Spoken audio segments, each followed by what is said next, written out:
అని కూడా ఈ సందర్భంగా నేను మన ప్రజలందరూ కూడా చెప్తూ కంపల్సరీ ఎందుకు ఆ ఎస్టిమేషన్ పెరిగింది అనేటటువంటి విషయం ప్రభుత్వం ప్రజలకు జవాబు ఇచ్చేంత వరకు కూడా మేము తెలంగాణ జాగృతి పక్షాన ప్రభుత్వాన్ని ప్రశ్నిస్తామనేటువంటి విషయాన్ని కూడా ఈ సందర్భంగా నేను తెలియజేస్తా ఉన్నాను. ఎట్ ద సేమ్ టైం ఎట్లా అయితే అన్యాయాన్ని ప్రశ్నించాలో అట్లానే మనవాడు అనుకున్నప్పుడు ఒక మేధావి రిటైర్డ్ సుప్రీంకోర్టు జస్టిస్గా పనిచేసినటువంటి వ్యక్తి సుదర్శన్ రెడ్డి గారు మరి అటువంటి బిడ్డకు వైస్ ప్రెసిడెంట్ ఆఫ్ ఇండియాగా ఒక కంప్లీట్ ఆపోజిషన్ పార్టీ అభ్యర్థిగా దేశంలో ఉన్నటువంటి అనేక పార్టీలు సపోర్ట్ చేసినటువంటి వ్యక్తి గెలవాలని కోరుకోవడం కూడా అది డెఫినెట్గా ఒక పాజిటివ్ ప్రాంతీయవాదం అవుతుందని చెప్పి నేను మనస్ఫూర్తిగా భావిస్తూ ఉన్నాను. ఇది పార్టీలకు అతీతంగా తెలంగాణ బిడ్డ కాబట్టి ఆయనకు ఒక అవకాశం వచ్చింది కాబట్టి. అంటే నేను ఒక వ్యక్తిని ఎప్పుడు జీవితంలో మర్చిపోలేను.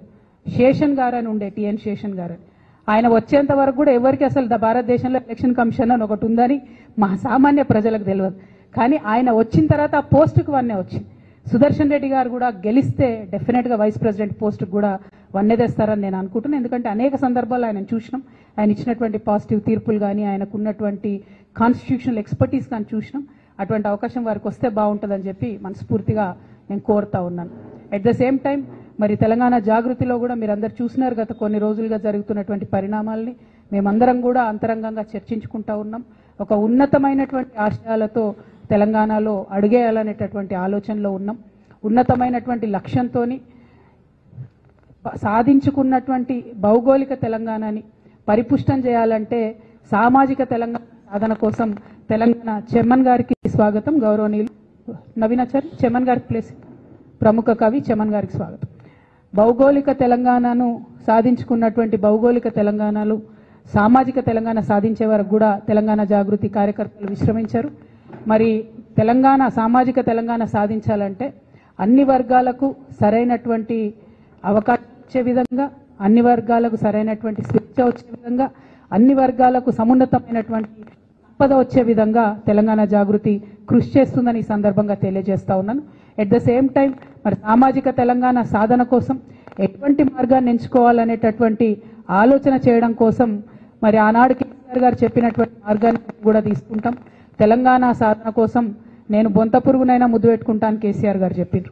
సామాజిక తెలంగాణ సాధన కోసం తెలంగాణ జాగృతి నుండి మేము లెఫ్ట్ టు రైట్ ప్రతి ఒక్కరిని కలుస్తాం, మేధావులందరినీ కలుస్తాం, కవులు రచయితలందరినీ కలుస్తాం, వారి యొక్క ఒపీనియన్స్ తీసుకుంటాం. తెలంగాణలో కేసీఆర్ గారి హయాంలో జరిగినటువంటి మంచినంతటి కూడా మనం ఇంకా ఎట్లా తీసుకొని వెళ్ళగలుగుతాం, ఇంకా పరిపుష్టంగా ఎట్లా చేయగలుగుతాం, ఆనాడు చేయకుండా మిగిలిపోయినటువంటి కొన్ని పనులు ఎట్లా ఉన్నాయి, మళ్ళీ మూడోసారి కూర్చుంటే కేసీఆర్ గారు తప్పకుండా సామాజిక తెలంగాణ సాధనలో బలీయంగా కృషి చేసేవారని నేను నమ్ముతున్నాను. వారు అన్ఫార్చునేట్లీ అవకాశం రాలేదు కాబట్టి తెలంగాణ జాగృతి ఆ ఎజెండాను ముందుకు తీసుకుని వెళ్తుందని కూడా ఈ సందర్భంగా తెలియజేస్తూ మరి కాళోజీ నారాయణరావు గారి జయంతి సందర్భంగా, చాకలైలమ్మ గారి వర్ధంతి సందర్భంగా ఆ మహోన్నతమైనటువంటి వీరులు ఇచ్చేటటువంటి ఆ స్ఫూర్తిని ముందుకు తీసుకెళ్లడానికి ఇక్కడికి వచ్చినటువంటి మిత్రులందరికీ కూడా మళ్ళొకసారి ధన్యవాదాలు తెలియజేస్తా ఉన్నాను. ప్రముఖ కవి చెమన్ గారు, అట్లానే ఉషారాణి మేడం గారు, ఇంకా అనేక మంది సాహిత్యమూర్తులు వస్తూ ఉన్నారు. వీరందరి ఒపీనియన్స్ కూడా తీసుకుంటాం.